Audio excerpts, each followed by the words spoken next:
Je souhaite bonne chance à notre prochain intervenant d'intervenir après ce moment puissant. Bravo à lui. Alors, qui est-il? Christophe Godefriot, il est le fondateur du blog dont son titre évoque sa spécialisation, Canal Réussite. Christophe est coach, praticien de la relation d'aide et formateur en communication. Et ma surprise, c'est de savoir d'où il vient. Parce que je ne sais pas où il est. Ah, Christophe, je te cherchais. J'étais en haut, tu n'y étais pas encore. C'est à toi, Christophe. C'est dur, non? Passer après Isa? Oui, ça met la pression. Hein. À fond. Christophe, à toi de jouer. La barre est haute. On applaudit Christophe.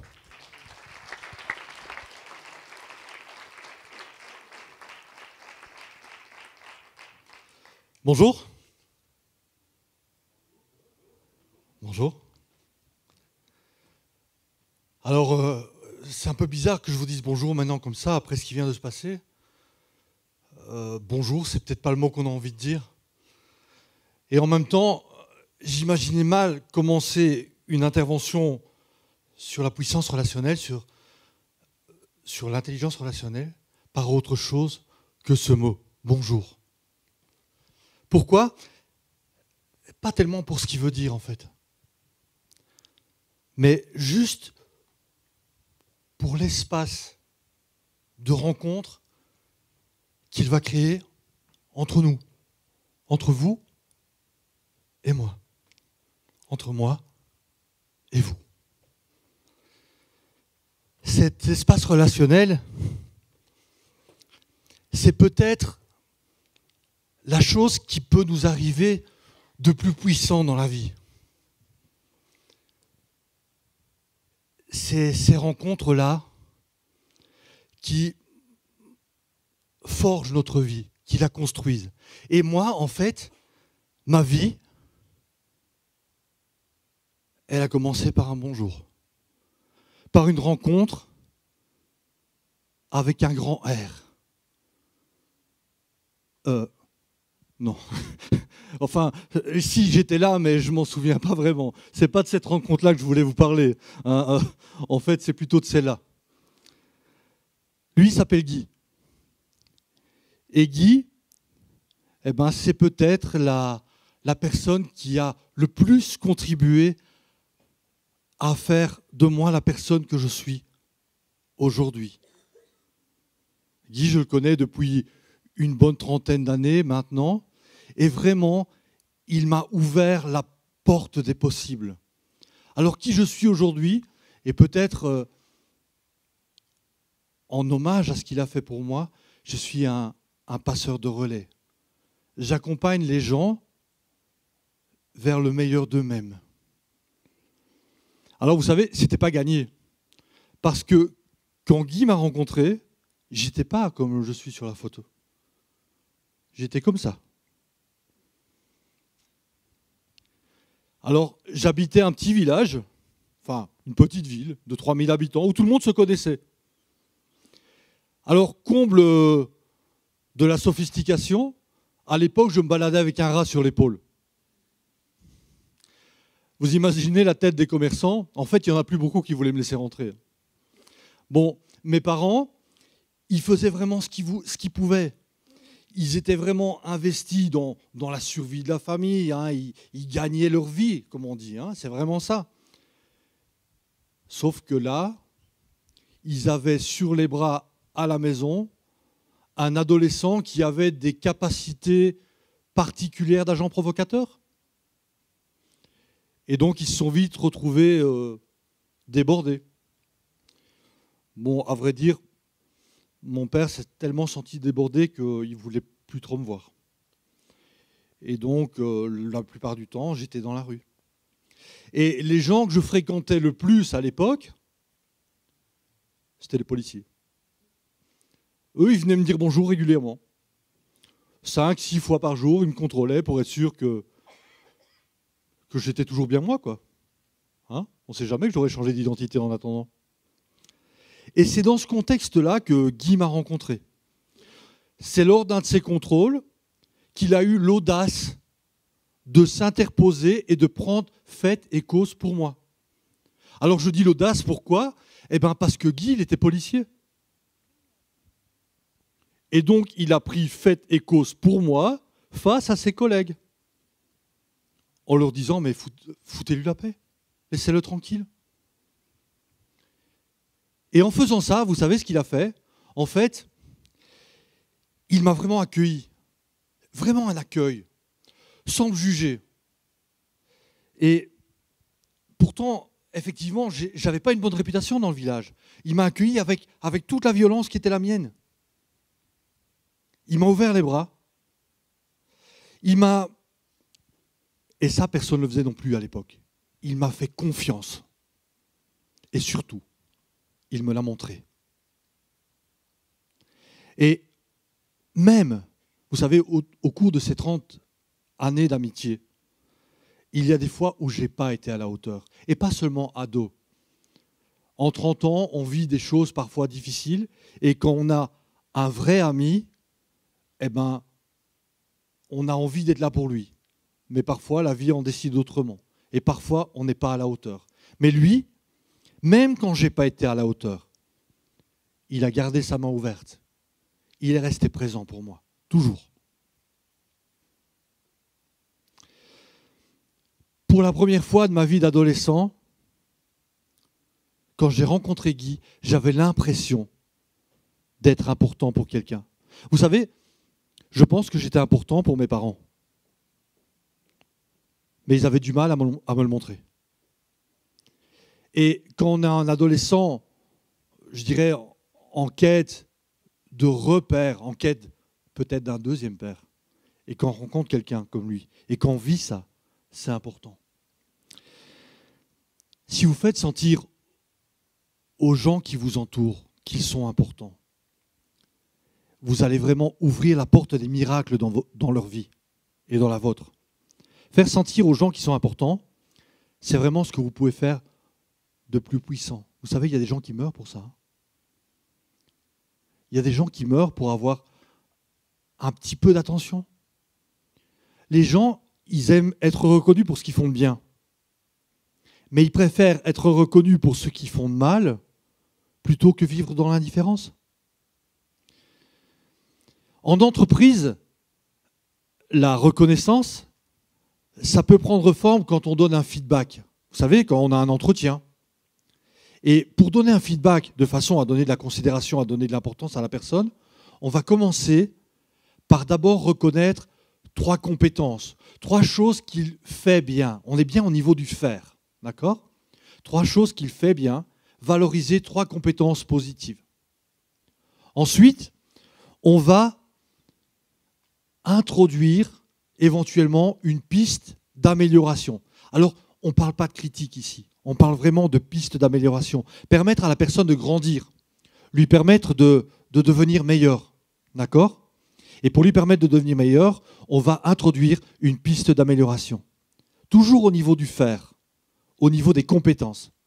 Et enfin, on va terminer en validant au niveau de l'être. Imaginez que vous devez voir Marcel là, pour son entretien annuel d'évaluation. Vous avez dit, bon, Marcel, tu sais, j'apprécie vraiment le contact que tu as avec les clients. C'est vraiment très chouette. Tes dossiers sont vraiment très bien travaillés. Tu travailles vraiment, tu fais des jours de très grandes journées et tu es vraiment très, très présent dans l'entreprise. Ça, on valide au niveau du faire. Par contre, Marcel, si tu pouvais rendre tes dossiers à temps pour la facturation, eh ben, ce sera encore mieux. Piste d'amélioration. Après, il faut que je te dise un truc, c'est que j'ai vraiment beaucoup de plaisir à travailler avec toi parce que tu es vraiment un chouette collaborateur. On valide au niveau de l'être. D'accord? Ça, c'est pour valoriser en entreprise. Mais revenons à Guy.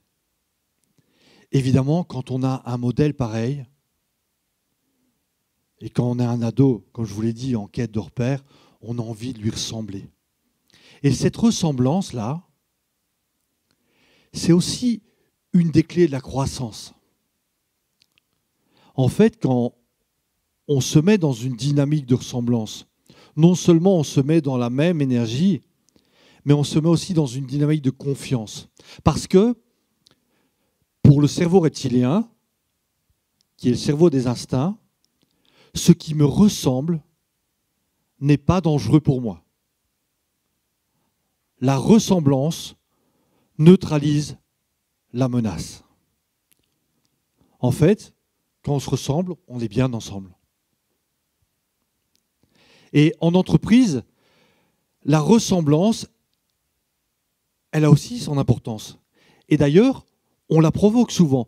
Vous savez, quand on fait des journées de team building, qu'est-ce qu'on fait sinon mettre les gens en ressemblance? Les mettre ensemble dans la même activité, dans la même énergie, avec le même but. On provoque la ressemblance. On trouve aussi la ressemblance en entreprise dans les valeurs, dans la philosophie d'entreprise. Quand les gens peuvent adhérer à un but commun, quand ils peuvent adhérer à des valeurs communes, ils sont aussi dans la même énergie. Ils se ressemblent. Et enfin, la ressemblance en entreprise, on peut aussi la trouver, alors de façon peut-être un peu plus fabriquée, dans ce qu'on appelle le mimétisme relationnel. Vous savez, si vous donnez aux gens de la ressemblance au niveau de la gestuelle, au niveau des mots, si vous utilisez les mêmes mots qu'eux, si vous utilisez le même ton de voix, le même débit, la même force, eh bien, vous créez un peu artificiellement de la ressemblance. Alors j'ai dit un peu artificiellement, pourquoi? Parce qu'en fait, c'est juste histoire d'amorcer la pompe. Une fois que la pompe va être amorcée, le bien-être va s'installer, la relation va se mettre en place beaucoup plus rapidement que normalement, et après, il n'y aura plus besoin de la mettre artificiellement, la ressemblance. Une fois qu'elle est installée, c'est bon. D'accord?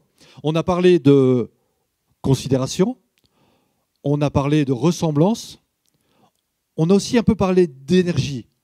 Mais l'énergie dans la relation, c'est aussi une chose importante. Et entre autres, l'énergie de la première rencontre.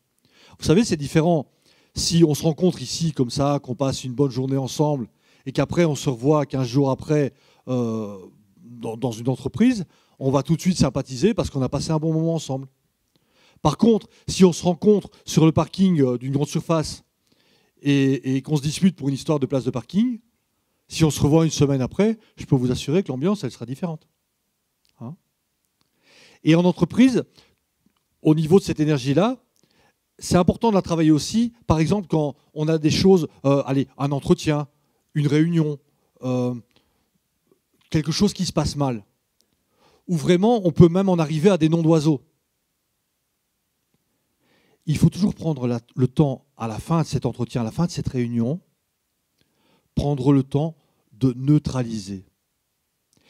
Neutraliser, ça ne veut pas dire passer de -10 à +10, d'accord? Mais ramener le plus près possible de 0. Pourquoi? Parce que si vous ne prenez pas le temps de neutraliser, si vous ne prenez pas la peine de neutraliser cette énergie négative, la fois d'après, quand vous allez vous retrouver, vous allez redémarrer sur cette énergie négative. L'énergie dans la relation, en fait, c'est lié à tout ce qui est émotionnel. Et vous savez, si vous avez envie de modifier, de travailler là-dessus, il y a des choses sur lesquelles vous pouvez jouer. On peut, par exemple, modifier l'environnement. On parlait de team building tout à l'heure. Eh bien, souvent, quand on fait des opérations de team building en entreprise, on va les faire à l'extérieur pour changer d'environnement. Parce que changer d'environnement, c'est changer d'émotion, c'est changer d'énergie. La deuxième chose sur laquelle on peut jouer, c'est travailler sur la physiologie.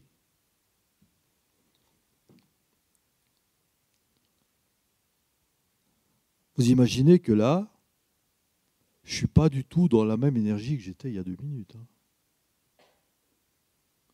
Par contre, si je me repositionne comme ça, tout de suite, j'ai changé de position, j'ai changé de posture, je change d'énergie.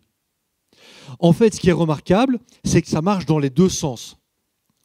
Les émotions impactent la posture du corps. À l'inverse, la posture du corps impacte les émotions. Donc, si vous voulez changer l'énergie de la relation, changez la façon dont vous bougez. Et vous allez voir que c'est quasiment instantané. La troisième chose sur laquelle on peut bouger, c'est changer le focus. Regardez, cherchez du rouge autour de vous. Regardez autour de vous, cherchez du rouge. Cherchez du rouge. Pendant que vous cherchiez du rouge, qui a vu du vert? Voyez, en fait, votre énergie, votre attention va là où vous mettez votre focus. Si vous changez votre focus, vous changez aussi vos émotions et donc l'énergie de la relation.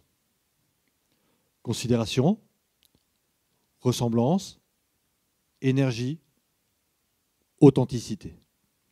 L'authenticité dans la relation, c'est quand le corps, le ton de la voix, les mots disent la même chose, donnent le même message. Si je vous dis « oh, je suis vachement bien avec vous hein », et que mon corps est tourné vers la sortie, ce n'est pas authentique. On parle de congruence en communication. Si je fais ça, si je manque d'authenticité, mon message ne peut pas vous toucher. Parce que tous les paramètres de ma communication ne disent pas la même chose. Et donc, si on revient aux 4 paramètres de la relation, on parle de considération, je me sens bien avec les gens pour qui je me sens important. On parle de ressemblance, je me sens bien avec les gens avec qui j'ai de la ressemblance neutralise la menace. On a parlé d'énergie et d'émotion, on a parlé d'authenticité. Je vais vous donner un petit truc. Quand vous avez une relation qui ne fonctionne pas bien et que vous avez envie de la réinvestir, ce que vous pouvez faire, c'est juste apporter à la relation ce qu'il vous manque. Parce que si quelque chose vous manque dans la relation, dans ces paramètres-là, si quelque chose vous manque, c'est à vous que ça manque. Ce n'est pas à l'autre. Or, vous ne pouvez pas changer l'autre. Par contre, si vous changez votre façon de communiquer, vous modifiez l'équilibre de la relation. Et la relation va changer. Donc, si vous voulez nourrir la relation, apportez-lui ce qui vous manque. Et maintenant, j'ai juste envie de terminer cet entretien en vous donnant un grand secret. Peut-être le secret le plus important que j'ai découvert de ma vie. Quand vous donnez du temps à quelqu'un, c'est de votre vie que vous lui offrez. Votre temps, c'est votre vie.